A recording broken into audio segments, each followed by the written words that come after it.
5 kejanggalan kematian Maria Agustina Naibaho, 23 tahun, mahasiswi semester 8 Universitas Negeri Medan, Unimed, di kamar kosannya.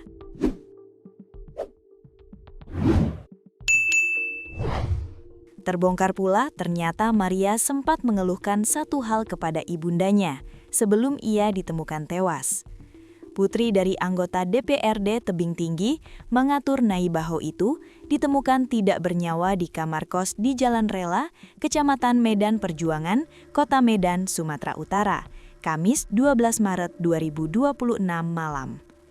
Dia diduga meninggal karena sakit, karena sebelumnya sempat mengirim pesan kepada orang tuanya mengabarkan jika kondisinya sedang tidak sehat.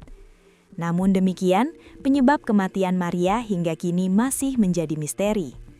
Kapolsek Medan Tembung, Kompol Rasmaju Tarigan mengungkapkan, Maria sempat mengirim pesan kepada orang tuanya di kampung halaman pada Selasa, 10 Maret 2026.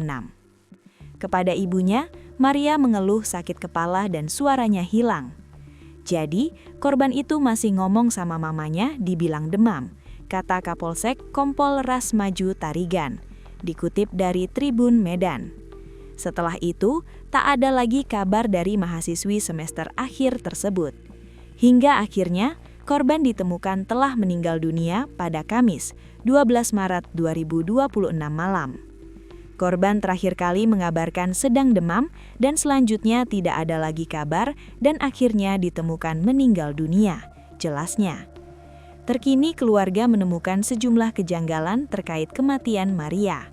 Seorang anggota keluarga yang tak mau disebutkan namanya mengungkap beberapa kejanggalan yang ditemukan. Ia menyebutkan 5 kejanggalan yang ditemukan pada jasad Maria. Di antaranya adalah adanya luka memar di bawah ketiak kiri, luka memar di lutut, bagian organ vitalnya berdarah. Kejanggalan lainnya adalah handphone Maria ditemukan telah rusak dan terbelah di dalam kamar kos. Ditemukan juga bercak darah di dalam kamar mandi. Memar di bawah ketiak, memar lutut, dan kelamin berdarah.